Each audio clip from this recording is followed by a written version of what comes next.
Kita sama-sama pada hari ini di dalam Jumat Agung, kita akan membahas dengan satu tema, yaitu kita bicara tentang kematian dan kehidupan. Saudara, hari ini saya mengajak saudara sekalian, mari kita membuka di dalam satu bagian kitab suci, yaitu di dalam Ibrani, pasal yang ke-9. Di dalam Ibrani, pasal yang ke-9, ayat 27 dan ayat yang ke-28. Kita membuka di dalam Ibrani, pasal 9, ayat 27 dan ayat 28. Dan setelah sudah menemukan, mari kita membaca bersama-sama dua ayat yang penting ini. Kiranya pembacaan ini dapat memberikan kepada setiap kita masing-masing rasa tanggung jawab kita, bagaimana kita sepatutnya untuk belajar dari Kristus Yesus, bagaimana setia, taat sampai akhir. Ibrani pasal 9, ayat 27 dan 28. Mari kita bersama-sama dimanapun saudara berada, kita membacakan dua ayat ini.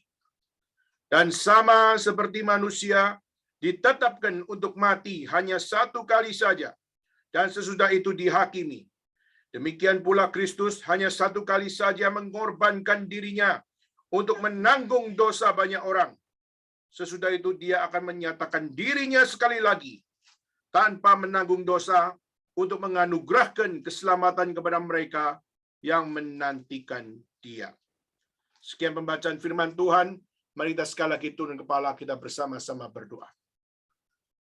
Bapa dalam surga, kami menyerahkan Jumat Agung pada tahun 2022 ini di dalam tangan Tuhan. Kami memohon Tuhan yang campur tangan untuk setiap kami disadarkan akan pentingnya untuk kami di dalam Engkau saja, untuk kami belajar untuk mengikuti pimpinan Tuhan. Terima kasih ya Tuhan, kami serahkan di dalam nama Yesus Kristus kami berdoa. Amin. Saudara sekalian, pandemik COVID-19 belum berakhir. Di seluruh dunia, 502 juta kasus terpapar dan 6 juta lebih meninggal dunia karena COVID. Di Indonesia, 6 juta kasus dan yang meninggal dunia 156.000 orang. Di Hong Kong, 1,2 juta kasus dan yang meninggal 9.000 orang. Di Taiwan, 30.574 kasus dan 854 orang meninggal dunia. Di China, 487.000 kasus dan yang meninggal adalah 4.638 orang. Entah informasi ini akurat atau tidak, namun tidak bisa dipungkiri bahwa dunia mengalami sebuah masa yang begitu membuat mereka kewalahan. Betapa tidak kita melihat mutasi demi mutasi membuat dunia menjadi gemetar. Dan kita melihat bagaimana dunia mulai sibuk untuk bagaimana membawa akan setiap warga negara dimanapun mereka, untuk bagaimana mereka dapat menikmati, mengalami akan satu kesehatan. Maka kita melihat mutasi demi mutasi membuat dunia kewalahan, sehingga dunia menggiatkan banyak sekali tindakan. Baik itu tindakan lockdown, tindakan vaksinasi, tindakan untuk bagaimana mereka di-booster, maupun akan hal-hal yang lain. Tetapi saudara, kita juga tahu, semuanya itu adalah hal-hal yang baik. Tapi kita juga tahu, untuk menikmati hal yang baik, tidak selalu setiap kita bisa menikmati dengan baik.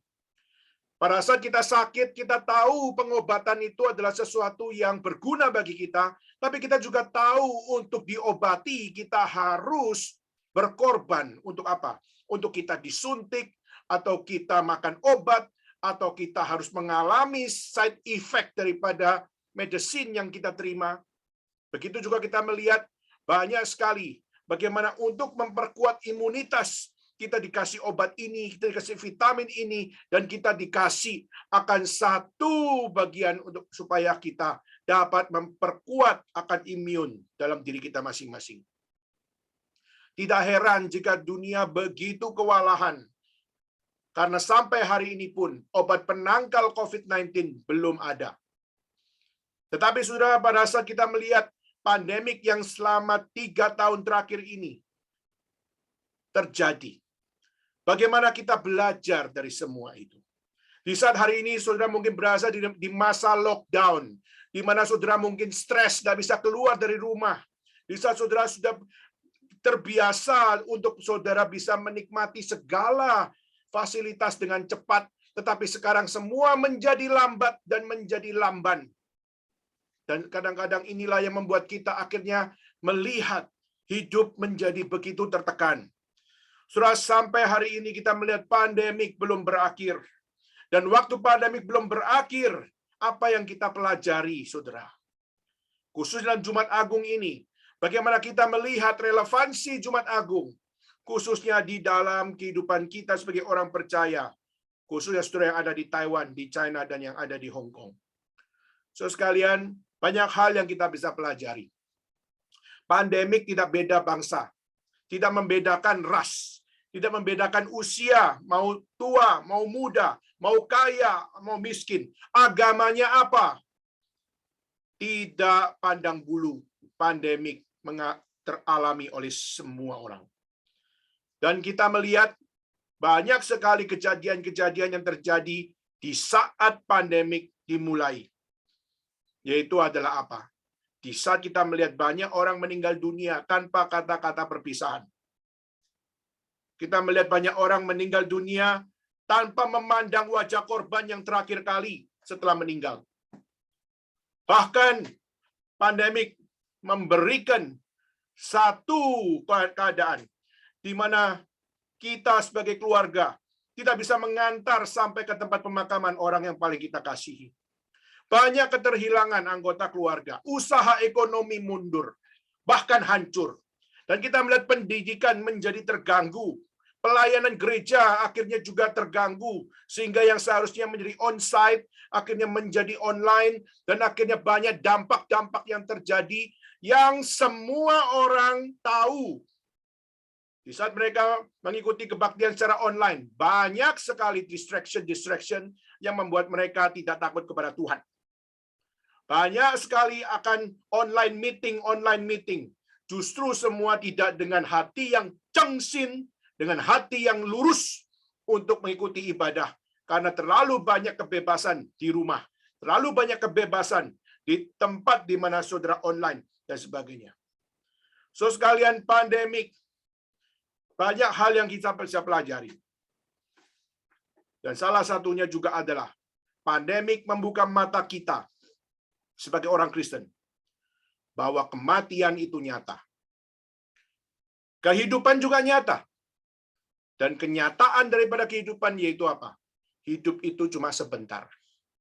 Alkitab mengatakan hidup itu seperti uap atau seperti asap yang muncul sebentar, setelah itu lenyap.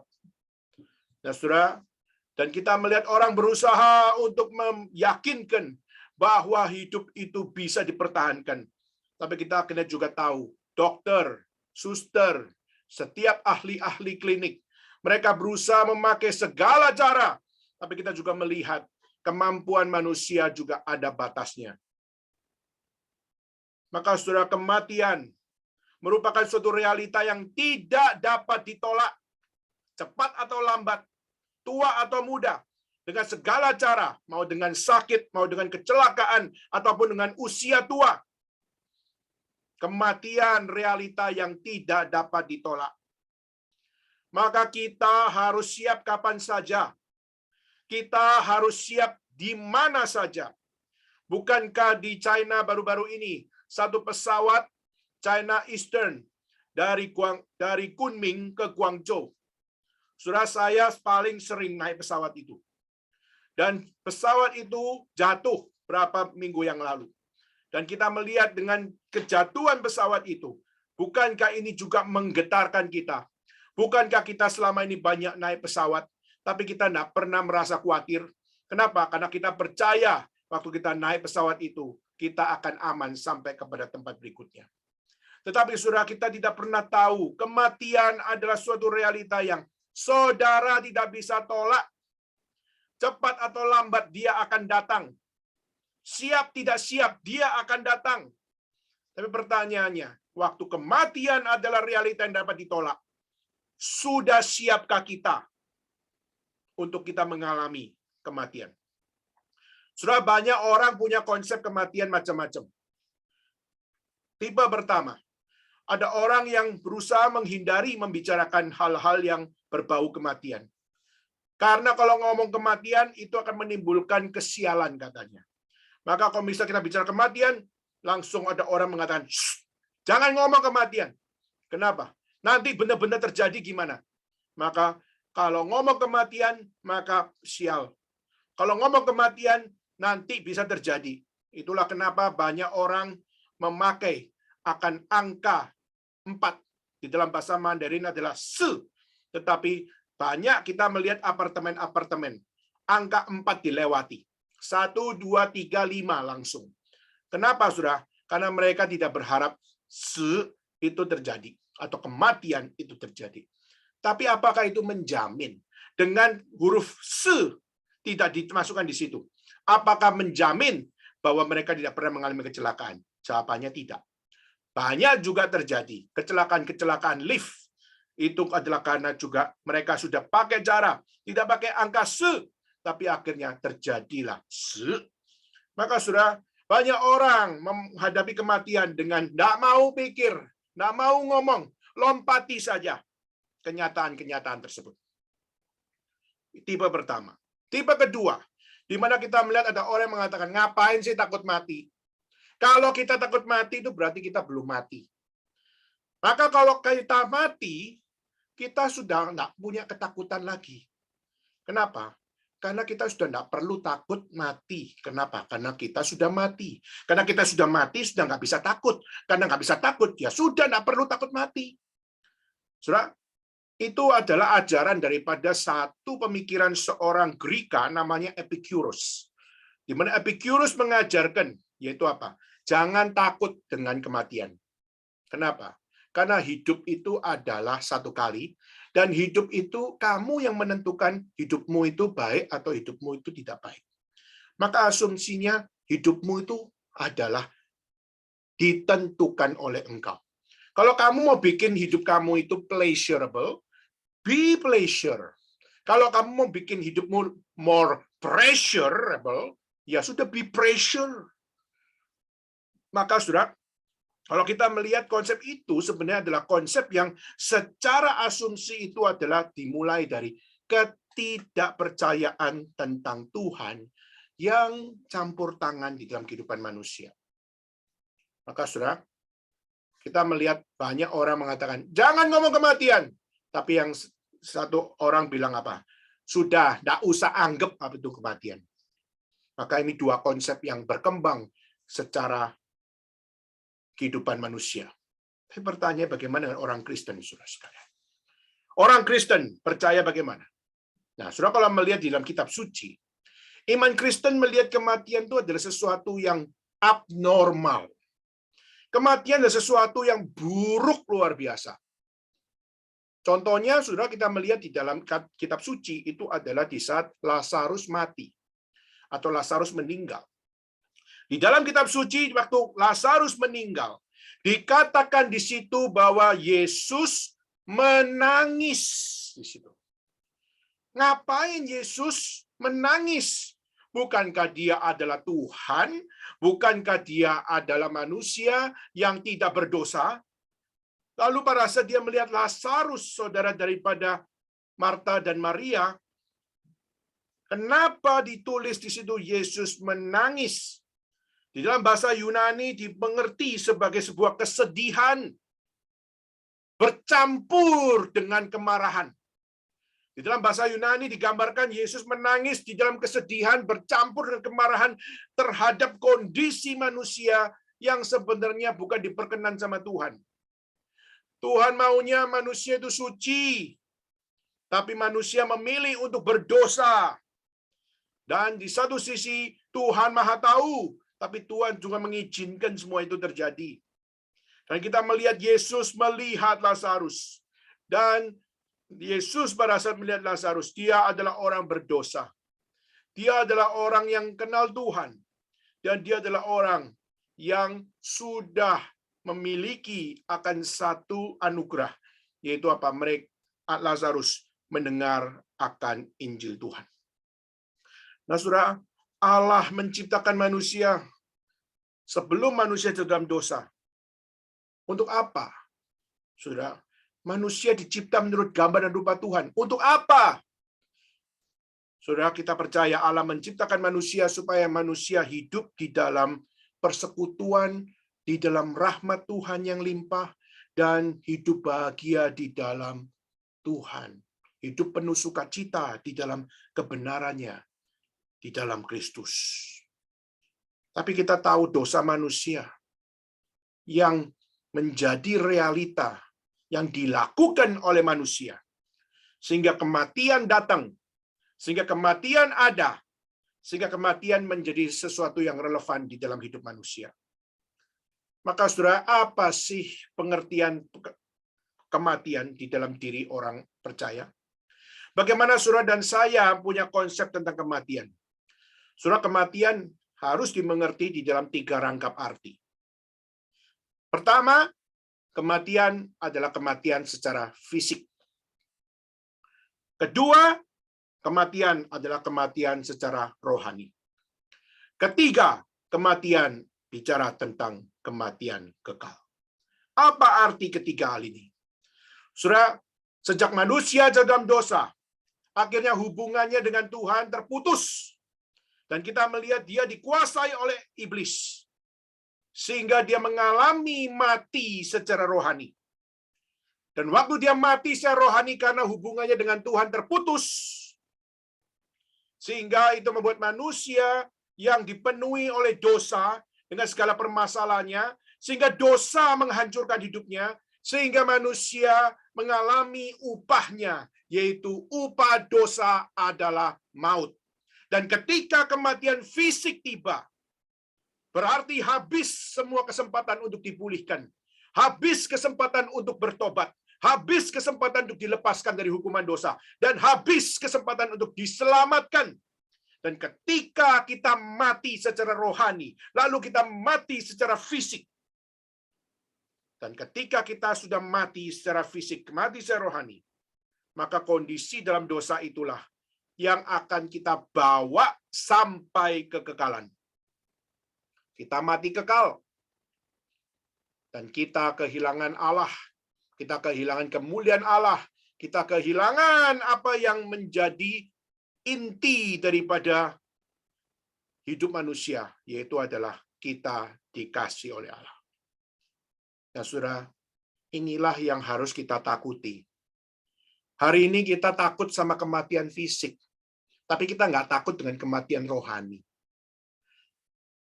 Hari ini kita hanya peduli dengan kematian fisik. Saya takut mati.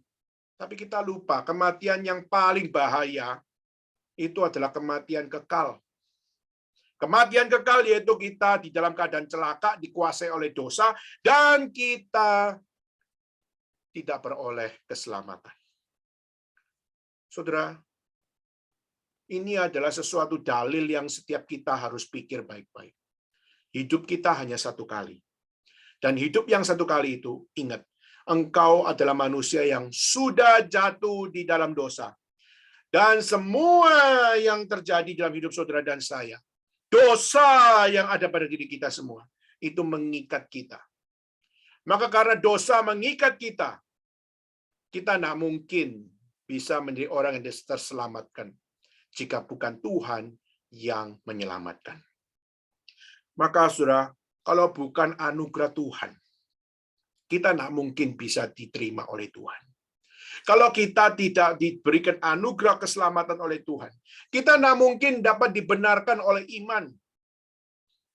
Tetapi kita tahu kenapa Jumat Agung diperingati oleh setiap gereja. Jumat Agung adalah satu peristiwa terbesar. Bagaimana kita melihat Allah yang rela datang menjadi manusia. Dia adalah full deity of Christ and full humanity of Christ. Dia adalah 100% Allah, dia 100% manusia, dan dia hadir di dalam dunia yang binasa, yang penuh dengan dosa, tanpa terkontaminasi dengan dosa. Dan dia di dalam kesempurnaannya, dia datang ke dalam dunia, dan dia mengambil jalan pengorbanan. Dia berkorban untuk menanggung dosa orang percaya, dan menebus dosa mereka. Dan dia menerima segala hukuman yang harusnya ditanggung oleh manusia, sehingga dia di dalam kuasanya memiliki hidup yang tak berkebinasaan, sehingga waktu sengat maut berusaha untuk menghancurkan, justru kuasa hidup Kristus mematahkan, memberikan kemenangan bagi kita orang-orang percaya.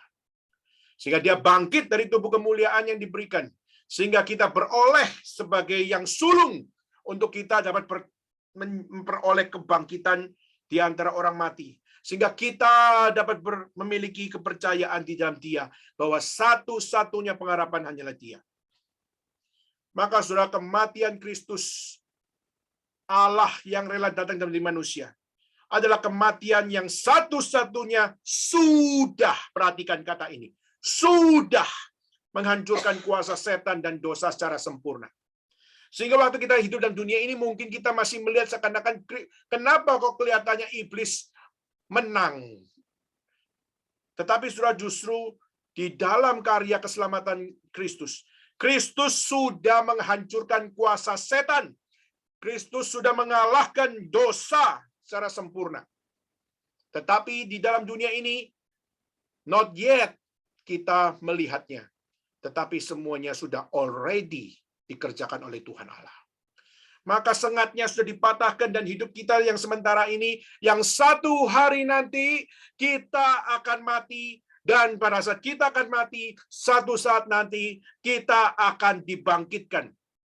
Nah, saudara, apa hubungannya dengan ayat yang kita baca? Hari ini kita mau bicara tentang bagaimana kita belajar meresponi realita kematian, dan bagaimana kita menjalani hidup ini dengan baik, bijaksana, dan penuh takut akan Tuhan. Saudara, bagaimana kita meresponi realita kematian? Bagaimana kita menjalani hidup sebijaksana mungkin di dalam Tuhan? Maka saudara, saya akan sharing beberapa poin. Yang pertama, saudara, bagaimana kita meresponi realita kematian? Pertama, yang harus saudara lakukan adalah apa? Hidup cuma satu kali. Maka berarti pada saat kita melihat kematian menjadi realita hidup, berarti di saat kematian adalah upah dosa, yaitu maut. Berarti ada something yang harus kita bereskan. Berarti ada hal yang harus kita bereskan. Kematian masalah besar, dan kita harus menyelesaikan. Kita harus untuk menemukan jawaban. Kita harus menemukan the urgency answer di balik setiap misteri kematian, yaitu urgensinya, yaitu membereskan hubungan saudara dan saya dengan Tuhan. Mungkin saudara, ada orang yang sudah giat pelayanan, bahkan sudah jadi hamba Tuhan. Lalu mungkin waktu ditanya, sesungguhnya hidup kita ini sudah dilahirkan kembali belum ya?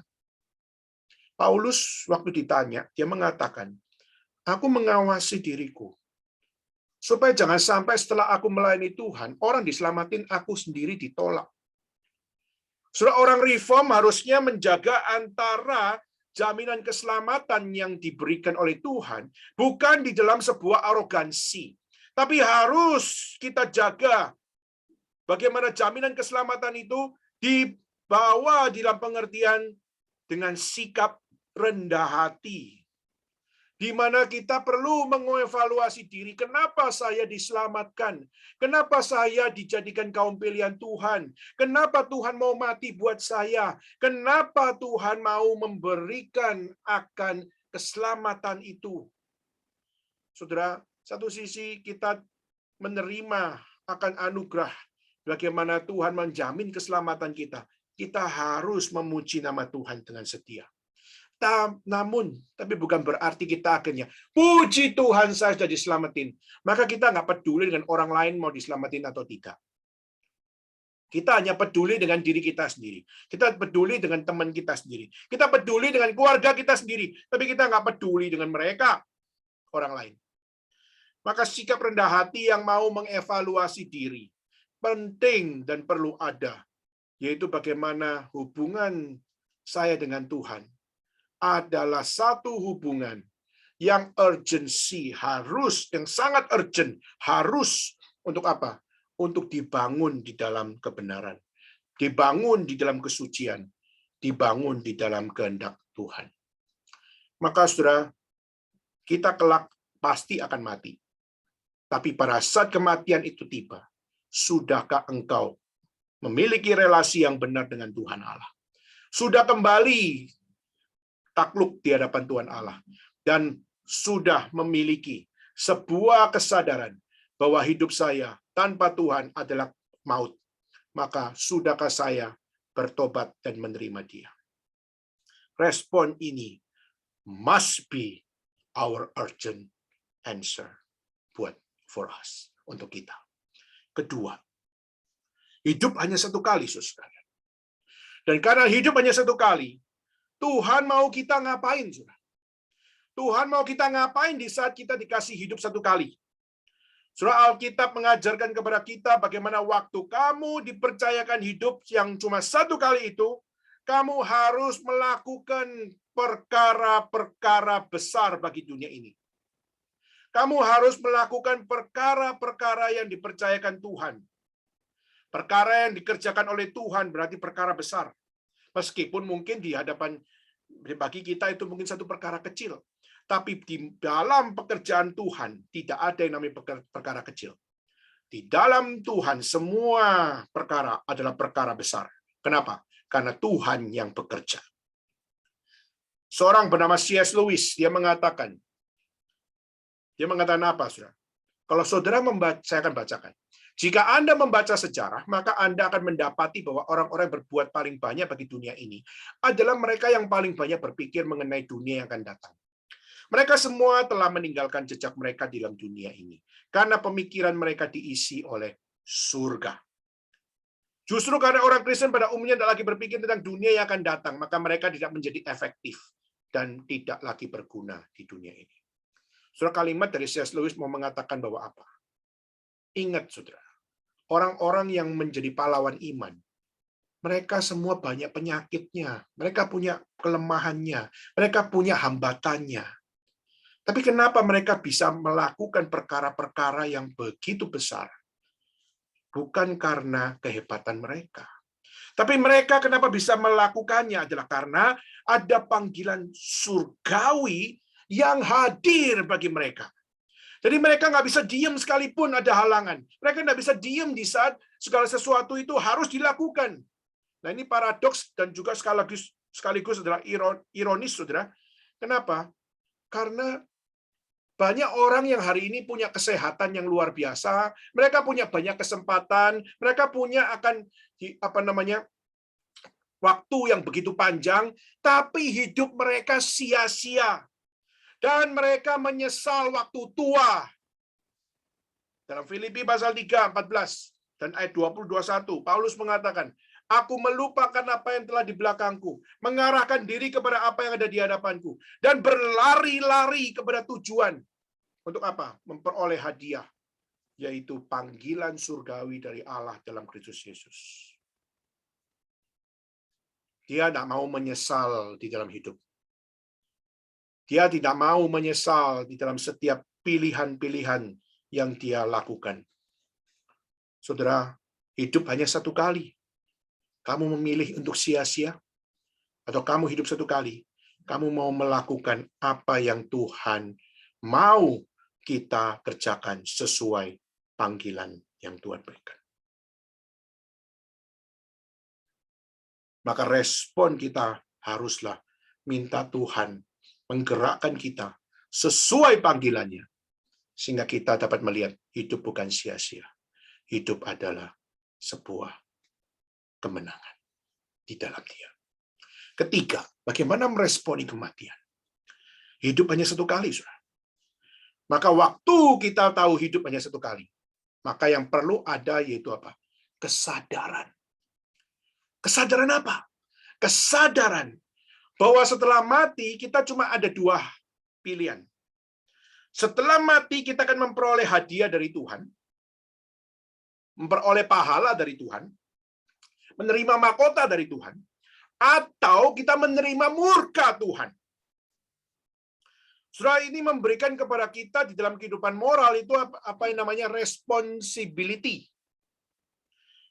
Surah seorang bernama Viktor Frankl, ya dia adalah seorang yang menulis satu buku Man's Search for Meaning. Dan dia melihat konsep kematian itu di dalam kehidupan manusia dengan satu kalimat. Saya akan bacakan. Ini kalimat daripada Viktor Frankl, yaitu dia mengatakan, jika manusia tidak dapat mati, maka tentunya dia akan dapat dan dibenarkan untuk menangguhkan setiap tindakan untuk waktu yang lama dan selama-lamanya. Dia tidak perlu membuat keputusan karena apa yang dia putuskan tidak akan memberikan perubahan. Kenapa? Karena masih ada kesempatan. Nah, saudara perhatikan kalimat berikut ini. Namun, dia katakan, namun dengan adanya kematian sebagai akhir mutlak bagi masa depan dan pembatas bagi kemungkinan, maka kita memiliki keharusan untuk tidak melewatkan satu peluang pun untuk melakukan tindakan yang dapat mempengaruhi seluruh hidup kita. Apa maksudnya, saudara? Saudara, setiap kita kalau menyadari kematian itu adalah akhir mutlak bagi masa depan, akhir mutlak daripada kehidupan, maka kita tidak mungkin akan membiarkan satu peluang pun lewat. Kenapa, saudara? Karena hidup hanya satu kali. Dan di dalam kehidupan yang satu kali itu, kita semestinya punya kesadaran serius, punya kesadaran dengan sadar bahwa kita hanyalah seseorang yang berada di dalam dunia ini dan tidak akan berada terus-menerus. Saya tidak akan terus-menerus berada di Taiwan. Saya tidak mungkin selamanya ada di China. Saya tidak mungkin selamanya ada di Indonesia. Saya tidak mungkin selamanya ada di Hong Kong. Kesadaran akan kematian ini seharusnya membuat kita serius, sadar, saya tidak akan berada terus-menerus. Bukan sekedar destination of cities, tapi juga adalah di dalam dunia ini. Sehingga keputusan demi keputusan yang kita buat, entah kita mau di China, kita mau di Hong Kong, kita mau di Taiwan, kita mau di Indonesia, maupun kita mau di kota-kota yang lain, setiap keputusan-keputusan yang kita buat mempunyai pertanggungjawaban terhadap Tuhan. Dan itulah yang memberikan kepada kita satu kerelaan, yaitu apa? Melayani Tuhan tidak perlu dilihat manusia. Beretika, bermoral, tidak usah dinilai oleh manusia. Kesadaran bahwa apa? Hidup cuma satu kali. Tuhan taruh panggilan kepada saya, maka saya akan kerjakan. Meskipun manusia berkata, ngapain? Atau mereka memberikan sumpah serapah. Kita dengan moral dan etika dan dengan teologi, kita sadar kita memang berbeda. Tetapi kita harus sadar, inilah yang harus kulakukan. Why? Karena hidup adalah hanya satu kali. Itu ketiga, saudara. Respon ketiga. Dan respon keempat, saudara. Bagaimana kita meresponi kematian? Hidup hanya satu kali. Saudara, saya mengutip daripada Calvin, di mana Calvin mengatakan bahwa apa? Bahwa hidup itu perlu standar. Hidup itu perlu nilai. Hidup itu perlu hikmat. Pertanyaannya bagaimana membangun kehidupan yang paling berarti dan limpah dengan penuh hikmat, dengan penuh nilai di dalam hidup kita. Maka mengutip daripada Calvin, Calvin mengatakan, lihatlah di dalam satu bagian dalam kitab suci. Di dalam 1 Korintus 7 ayat 29-31. Dikatakan di situ apa? Sebab dunia seperti yang kita kenal sekarang. Penekanannya adalah akan berlalu. Sebab dunia seperti yang kita kenal sekarang akan berlalu. Nah, Calvin memakai kalimat di dalam 1 Korintus 7 itu, dia memberikan satu pandangan, yaitu sikap kita mempergunakan hal-hal dunia ini seharusnya dengan konsep seperti seorang traveler, sebagai seorang musafir, yang pemikirannya terarah pada negeri surgawi yang sedang kita tuju. Banyak destinasi, tetapi meskipun banyak destinasi, tetap mereka, para traveler, memiliki kesamaan yang sama. Yaitu apa? Mereka punya satu tempat yang pasti.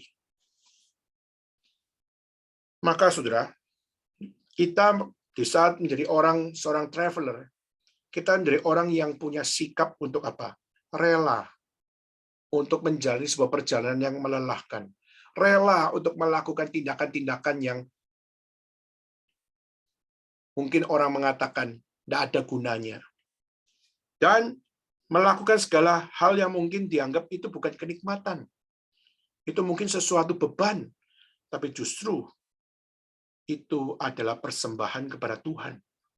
Dan bisa memberikan persembahan kepada Tuhan itu adalah sebuah kenikmatan. Nah, seringkali inilah yang orang dunia tidak bisa lihat. Orang menyerahkan diri jadi hamba Tuhan, dibilang besai, dibilang nggak ada arti. Menjadi hamba Tuhan, buang-buang semua apa yang namanya sebuah potensi. Setelah kita melihat dunia menganggap itu adalah sebuah kerugian. Tapi justru kita melihat orang-orang yang meresponi Tuhan. Dan waktu dia meresponi dengan benar semua yang ada, nilai hidup, nilai hikmat yang paling berarti, yang paling limpah, di saat semua ditentukan dari Tuhan. Maka apa? Maka kita akan menjadi orang-orang yang mungkin oleh dunia dianggap gila, tetapi di dalam Tuhan kita beroleh kenikmatan. Di dalam dengan ucapan syukur, kita tidak diikat oleh dosa, tapi Tuhan yang senantiasa menjaga, memelihara, dan menjamin hidup saudara dan saya. Saudara, kalau kita menjadi orang yang hari ini hidup, kita tidak rela untuk memiliki konsep nilai di dalam Tuhan. Maka kita adalah orang yang paling memiliki satu kehidupan yang hanya mengikuti kemana air mengalir. Saudara hanya akan mengikuti kemana tren itu pergi dan datang.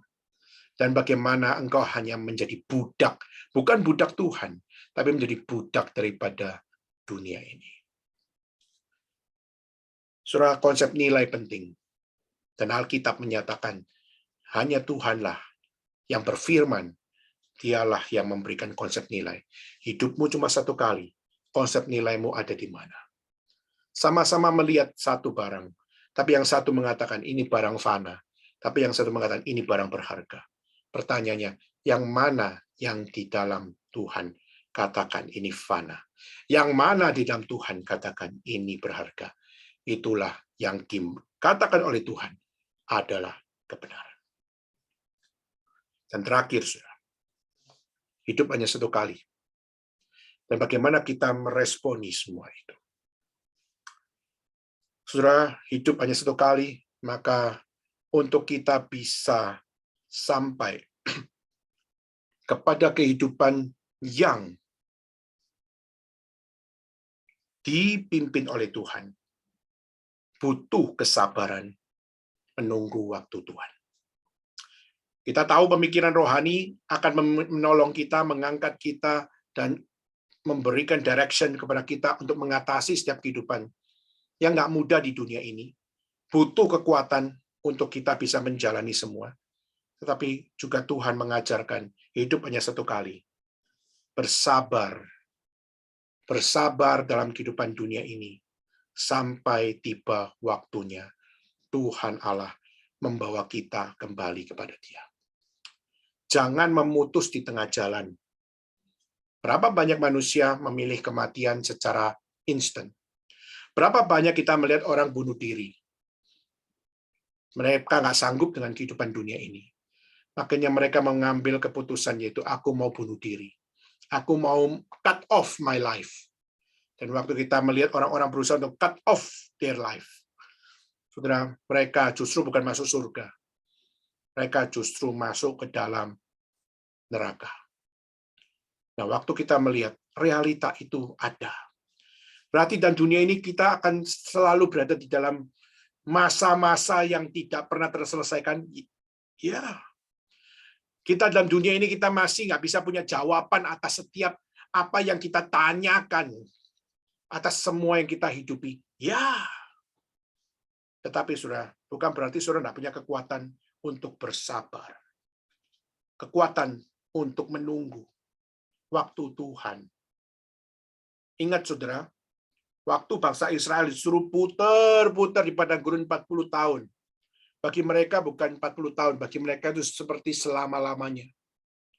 Mereka diajak putar-putar, seakan-akan tidak ada kehidupan lagi. Nggak ada yang namanya sebuah jawaban lagi. Terus kalau kita melihat 40 tahun, ada yang mati pasti. Dan waktu mereka mati, mungkin mereka mati di dalam satu pertanyaan. Mereka mati di dalam satu komplain. Kenapa terus berputar? Kenapa terus hidupku seperti ini? Kenapa seakan-akan Tuhan tidak campur tangan di dalam masa-masa aku hidup? Bukankah kita hari ini di dalam masa pandemik banyak kuda gulana yang saudara pikir? Mungkin saudara pikir sudah waktunya tinggalkan China. Mungkin saudara pikir sudah waktunya tinggalkan Taiwan. Mungkin saudara pikir sudah waktunya tinggalkan Hong Kong. Atau mungkin saudara pikir sudah waktunya tinggalkan dunia ini. Dan mungkin saudara banyak memiliki akan plus minus di dalam cara berpikir saudara. Tetapi saudara, one thing yang harus kita pikir.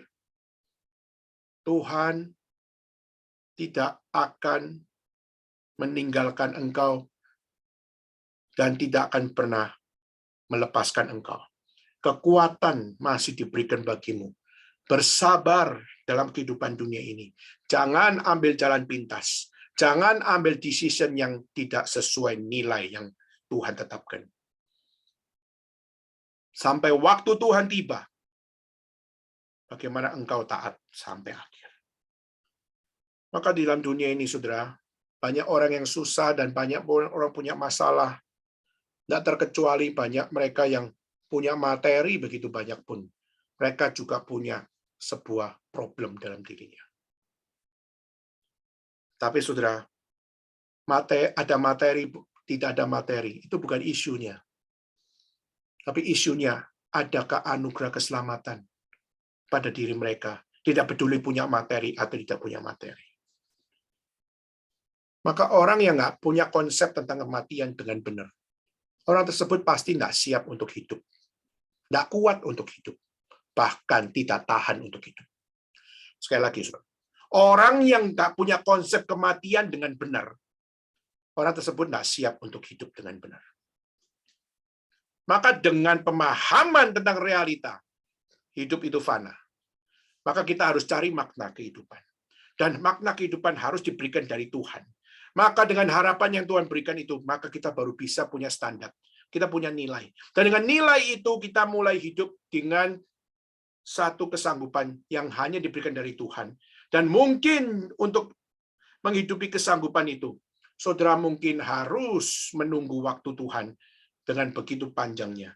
Namun jangan lupa, di saat kita menunggu, kita bukan menunggu sesuatu yang sepele, tapi kita menunggu sesuatu yang kekal, yang sudah Tuhan kerjakan, yaitu Dia memberikan keselamatan melalui pengorbanannya di atas kayu salib.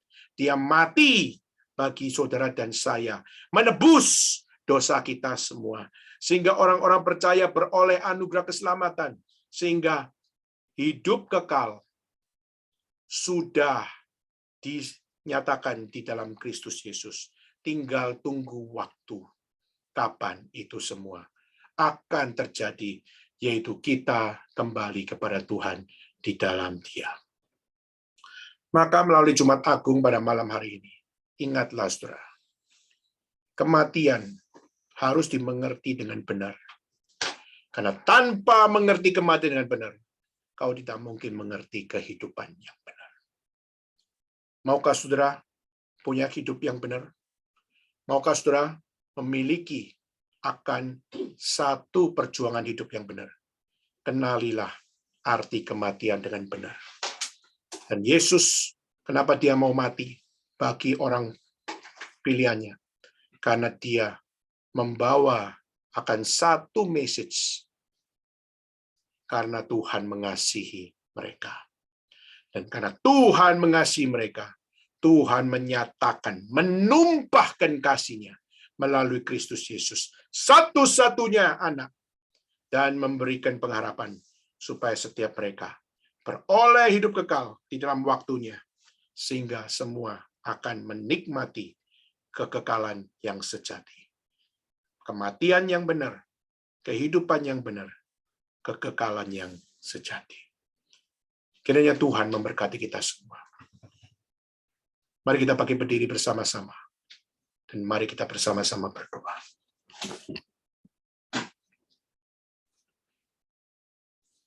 Saya minta Saudara Wilson untuk berdoa untuk kita semua yang berada di Hong Kong, untuk bisa berdoa untuk kita semua. Apakah memungkinkan Wilson berdoa untuk kita? Mari kita berdoa. Bapa kami di surga, kami mengucap syukur karena Engkau telah memberikan kami anugerah, di mana kami dari dulu adalah orang yang berdosa, orang yang durhaka, orang yang melawan Engkau, orang yang lemah, tetapi Engkau telah mengirimkan Yesus Kristus untuk mati di atas kayu salib. Engkau menebuskan kami semua sehingga kami memiliki kehidupan yang kekal, kehidupan yang baru. Sehingga kami memiliki satu kesempatan untuk mendengar Injil dan juga mengenal Kristus dan mengenal Tuhan. Hati kami yang sangat kotor, hati kami yang sangat keras, telah dirubah oleh Injil-Mu, oleh firman-Mu. Kami telah diberikan kehidupan yang baru. Meskipun dalam dunia ini kami menghadapi banyak kesulitan, dan mungkin setelah menjadi orang Kristen, kesulitan yang kami hadapi itu lebih banyak banding orang lain. Mungkin di tempat kuliah kami dipermalukan, kami dikerjain. Orang mengetahui iman kami, dan mungkin di tempat kerja juga sama. Mungkin di keluarga kami juga diledekin dan bahkan mungkin ada yang diusir dari rumah setelah percaya kepada Engkau. Tetapi apa yang kami alami itu tidak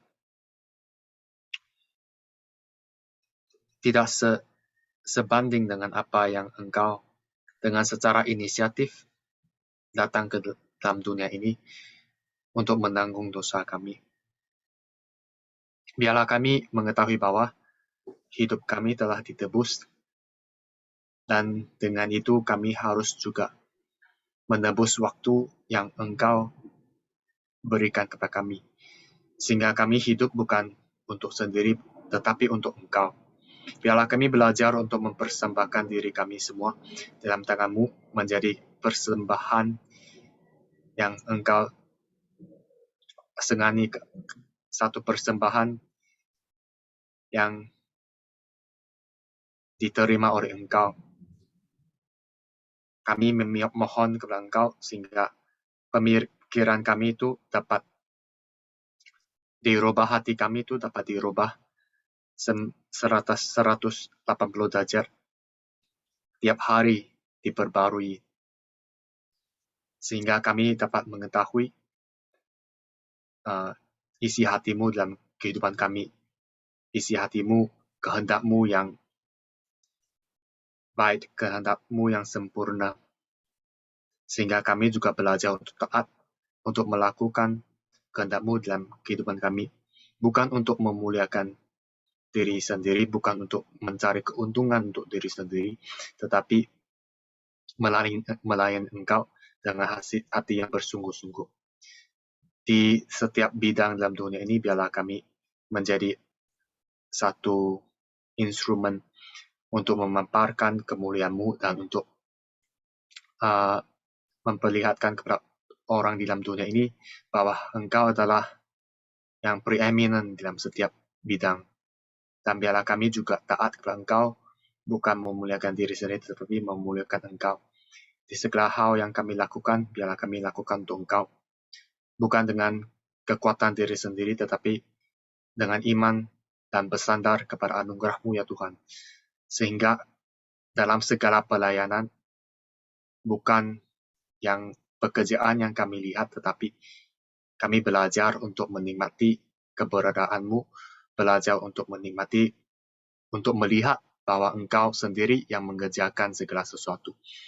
Tetapi kami diberikan satu anugerah, satu privilege di mana kami dapat berbahagian dipakai oleh Engkau. Di dalam nama Tuhan Yesus Kristus, kami berdoa dan mengucap syukur. Amin. Amin. Dan kita telah berdiri, mari kita bersama-sama membacakan satu pengakuan iman yang berbunyi demikian.